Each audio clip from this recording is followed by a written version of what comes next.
Hey YouTube, how's it going? Mevlin back here again with another Alchemy Stars video, and for this one I've obtained the list for all the quests you need to do in your Old Seal missions. So for this video I'll be talking about each set of missions so that we can figure out what is the fastest way for us to get our legendary Aurorians.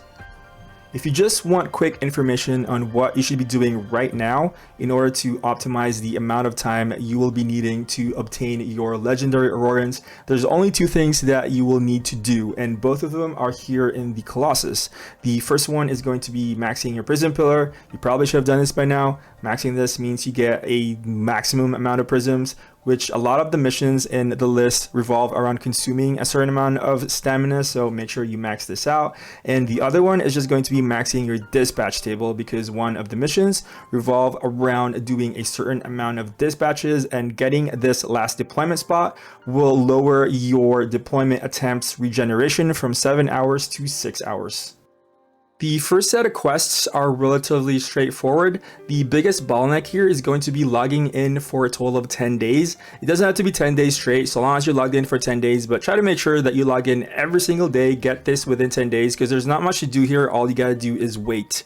The other one is going to be clearing Spire level 30. Do note that this is the Spire level of the color of the legendary Aurorian that you've chosen. So if you pick Frostfire, you have to do Molten Spire level 30. So hopefully you pick the legendary Aurorian where your color is strong. So if you pick Frostfire, hope that your fire team is strong enough that you're able to clear Spire level 30 within 10 days. If you picked a legendary Aurorian where your color is weak and you're not able to clear Spire level 30 at all within a reasonable amount of time, I might consider changing your legendary Aurorian. That way you're not wasting any time, and pick an Aurorian where your color is slightly stronger. Consuming 3,000 prisms is pretty easy because the game gives us 240 prisms every single day from natural generation. That's not even counting the amount of prisms we get from the Colossus, so getting 300 every day should be a pretty easy task. For the second set of quests, the bottleneck here is going to be completing 180 daily quests. Do note that there are 13 daily missions every single day, and you don't need to clear every single daily mission to get your daily rewards, which means that once you've cleared your daily rewards, go back and finish the rest of your missions. That way you're min-maxing the amount of time we are getting our legendary Aurorians.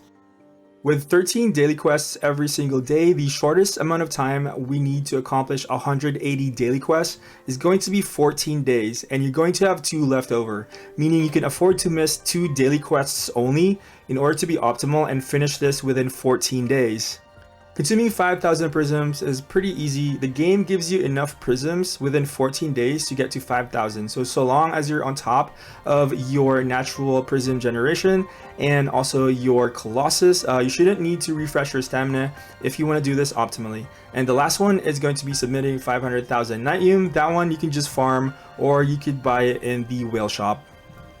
For the next set of quests, do note that there is no confirmation or proof in game that these are actually the quests we'll be getting, because no one is here yet. But I got this from a source, and it's not a completely reliable source, but at the same time I don't see any reason why they'd be lying. And they did accurately predict the second set of quests, so I have some confidence that this is actually accurate. But just keep in mind that this could be wrong and I could have wasted our time. For the third set of quests, the bottleneck now is going to be getting 8,000 prisms. So the amount of time you'll be stuck on these set of missions now depend on how many times you are refreshing. The game does give you 240 stamina every day. This is just from your natural regeneration. And the Prism Pillar, a max level Prism Pillar with 3 units stationed on them, will be giving you 225.12 stamina every day. So a free-to-play player who does not refresh at all are gaining 465.12 stamina every single day, which means it'll take them 18 days to accomplish 8,000 stamina. Now this is if they're always on top of their prism games, meaning that they're logging in 2 or 3 times a day, making sure that they are not capped on their natural stamina regeneration, and their prism pillar is also not capped. So ideally it'll probably take around 19, maybe 20 days for a free-to-play player, because most of us don't have the time to log in 2 to 3 times a day. For a complete whale, I suggest doing it 9 times. It'll cost you 890 stamina every day. That sounds really expensive. I mean, most whales already refresh 10 times anyway, so it'll take them 8 days to finish this quest. Kind of unfair for a free-to-play player taking 10 more days to finish these set of quests. For me, I do refresh 4 times, sometimes 5 times, so it'll take me around 11 to 12 days. Not too bad considering it's pretty cheap. It only costs 190 compared to 1090 for a complete whale. One option is to be saving your recharger packs when these missions come around. If you're a free-to-play player, you'll probably benefit from this the most. Personally, I'm not going to be doing that. I'd rather use my recharger packs right now. That way I improve my account immediately. But this is an option that is completely up to you. The other 2 missions are pretty straightforward since we are already consuming 8,000 prisms anyway. Just make sure that you finish the experience dungeon 40 times and you've also done the equipment dungeon 30 times. For the 4th set of missions, the bottleneck now is going to be 80 dispatch quests.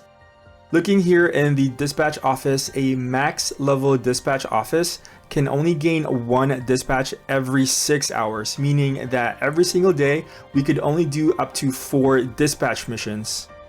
Since we are going to be needing 80 dispatch quests and everyone is only getting 4 per day, everyone is going to be stuck here for at least 20 days, maybe 19 if you're hoarding some of your dispatch quests, and it doesn't matter how often you are refreshing your prisms. And for the last set of quests, we are going back to whale territory. Going back to the spreadsheet, just like set 3, it depends on how many daily refreshes you'll be doing. An absolutely free-to-play player that does not refresh stamina will take 22 days. A whale is only going to take 10, which is more than half. That's kind of insane. Meanwhile, someone like me who's like somewhere in the middle, it's going to take 14 to 15 days to complete these quests.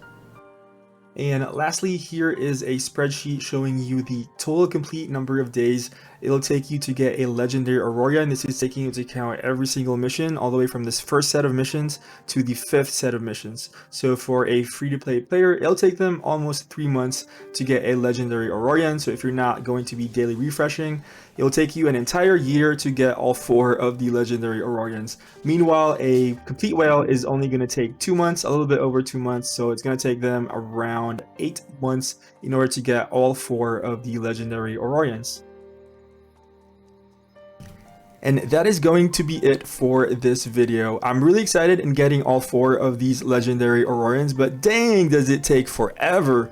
It'll take me 10 months to get all 4. I guess that kind of makes sense because they're fairly strong. Getting free OP characters in a gacha games feels kind of nice, so I guess it's not too bad if I have to wait for 10 months. Do let me know in the comments below which legendary Aurorian you guys picked. For me, I picked Regal because husbando for days, and plus I have a water team. But as always, thank you so much for watching, and I will see you guys in the next one. Peace out.